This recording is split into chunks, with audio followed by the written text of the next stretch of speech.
Olá, sejam bem-vindos ao nosso projeto Amor à Palavra, um projeto que tem como objetivo auxiliar você no estudo das Escrituras de pequenos trechos para a sua melhor compreensão. Estamos estudando Atos e hoje vamos iniciar o capítulo 13. Bora lá, pegue sua Bíblia e acompanhe comigo. A partir agora de Atos 13, lemos com mais clareza tudo sobre a vida do apóstolo Paulo. O estudo bíblico de Atos dos Apóstolos, ele nos oferece importantes lições de como surgiu a igreja primitiva, a igreja cristã primitiva, que ela surgiu em Jerusalém, depois se espalhou para a Judéia, Samaria e por fim para o mundo, né? A começar a Ásia, Europa, Mediterrânea, com as pregações e as cartas de Paulo. A partir agora do capítulo 13, podemos ler sobre a pregação do cristianismo aos gentios.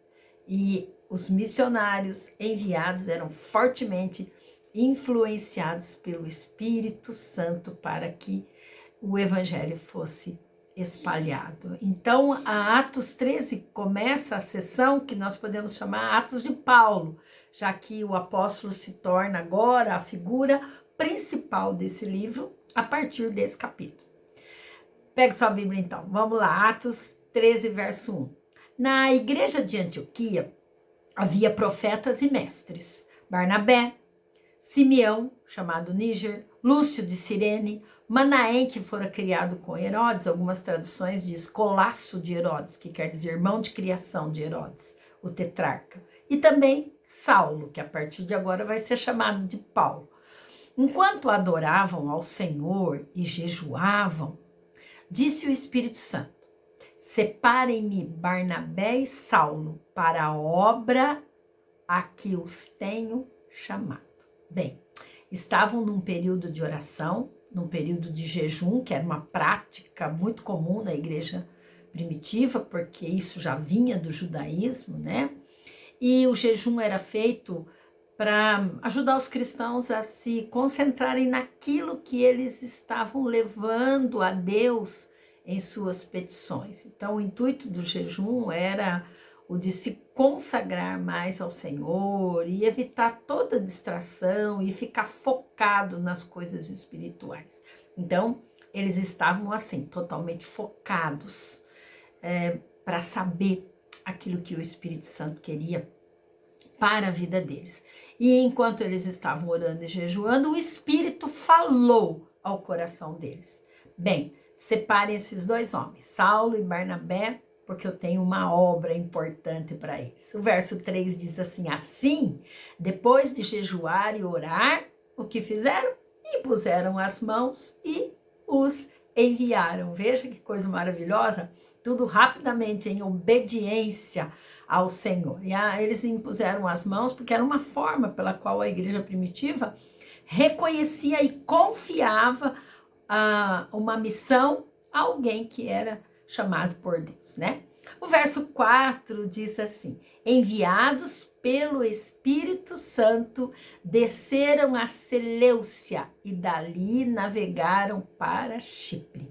Chipre era a cidade natal de Barnabé. Provavelmente por isso que escolheram chegar ali primeiro, né? Chegando em Salamina, proclamaram a palavra de Deus nas sinagogas judaicas. E o João Marcos estava com eles, como auxiliar. Lembrando que o João Marcos era o sobrinho de Barnabé. Então podemos dizer que começa assim a primeira viagem missionária de Paulo. Alguns de vocês têm uma Bíblia e no final da Bíblia tem mapas. E muitos falam das viagens missionárias de Paulo. Você pode ir lá e localizar essas regiões para você entender melhor. E é assim que essas viagens aconteceram e aos poucos a Antioquia foi ficando cada vez mais, né, para segundo plano, mas foi ali como ponto de partida dessas viagens. E aí começa a formar o mundo evangélico da época. Tremendamente uma mensagem importante para nós. O verso 6 diz assim, que viajaram por toda a ilha até que chegaram a Pafos, localize lá. Ali encontraram um judeu chamado Bar Jesus, que praticava magia e era falso profeta. Vamos conhecer a história desse homem e o que ele fez. Ele era assessor do procônsul. Procônsul era um governador de uma província romana. O nome desse procônsul era Sérgio Paulo. Então, esse Bar Jesus era assessor dele. E o procônsul, sendo um homem culto, inteligente, mandou chamar Barnabé e Saulo porque queria ouvir a palavra de Deus. Com certeza, ele já tinha ouvido falar das pregações desses servos de Deus. Então, Lucas relata aqui que o Sérgio Paulo foi o primeiro monarca gentil, né, a querer saber as notícias do evangelho e depois a crer no evangelho. Mas aconteceu uma coisa, veja o verso 8.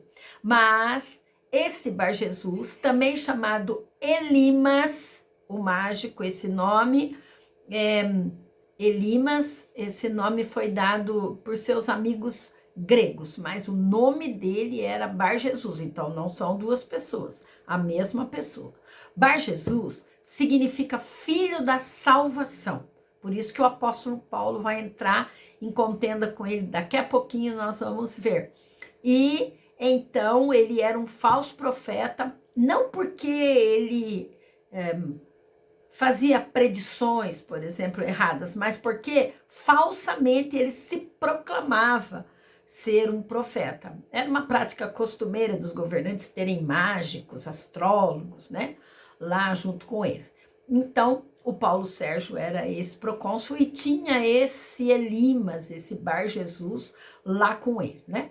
Bem, o verso 9 diz assim: então Saulo, também chamado Paulo, cheio do Espírito Santo, olhou firmemente para Elimas e disse, verso 10, filho do diabo e inimigo de tudo que é justo, você está cheio de toda espécie de engano e maldade. Quando é que vai parar de perverter os retos caminhos do Senhor? Então, nós vemos aqui que o Elimas, esse mágico, opôs-se àquela ideia do procônsul Paulo Sérgio de ouvir a palavra e queria desviá-lo desse entendimento da fé. O apóstolo Paulo não permitiu isso de jeito nenhum. Ele percebeu logo essa artimanha de Satanás, usando a vida de Elimas, o mágico.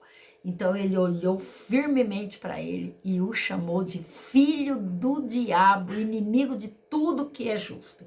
Em vez de filho da salvação, que era o nome de Bar Jesus lá, o significado, ele agora pega esse significado e diz o contrário, seu filho do diabo, cheio de todo engano, de toda malícia, inimigo de toda justiça, não cessarás de perverter os caminhos do Senhor, né? Ele então bate de frente com esse cara e diz assim, como que você está sendo usado por Satanás, como pode desviar alguém que está com esse objetivo de encontrar-se, de ter um ensinamento e entendimento a respeito das coisas do Senhor. O verso 11 diz assim, saiba agora que a mão do Senhor está contra você, e você ficará cego e incapaz de ver a luz do sol durante algum tempo. Imediatamente vieram sobre ele névoa e escuridão, e ele, tateando, procurava quem o guiasse pela mão. O procônsul, verso 12, vendo o que havia acontecido, creu profundamente, impressionado com o ensino do Senhor. E então o procônsul aqui, meio que atordoado com aquilo que aconteceu com Elimas, agora estava cego, tateando, e também impressionado com as palavras, ele creu no Senhor Jesus. Que lição linda, né? Então, nós podemos tirar algumas lições importantes para nossa edificação. Vamos lembrar que após um ano pregando e discipulando em Antioquia, o Espírito Santo agora separa esses homens para essa obra de pregar o Evangelho. E agora, já de cara, ele encontra esse homem sedento do Evangelho, querendo conhecer mais o Senhor Jesus. E assim nós temos por aí pessoas ao nosso redor que estão sedentas, querendo conhecer o Evangelho, esperando uma oportunidade para que sejam esclarecidos a respeito da luz do Evangelho. E o Espírito Santo é que faz a obra, com certeza. Você pode ser usado pelo Espírito Santo de Deus para alcançar vidas que estão aí perto de você. Mas não se esqueça que você vai encontrar pelo caminho também esses elimas da vida. Pessoas querendo desviar aqueles que querem conhecer o Senhor Jesus da fé. Você pode ter essas experiências na sua família, ao seu redor, no seu trabalho. Quando alguém fala alguma coisa a respeito do Senhor, logo em seguida vem pessoas tratando de desviar as pessoas da fé. O mágico, o falso profeta, estava a serviço de Satanás e muitos estão a serviço de Satanás. Mas você está a serviço de Deus, está a serviço do Espírito Santo.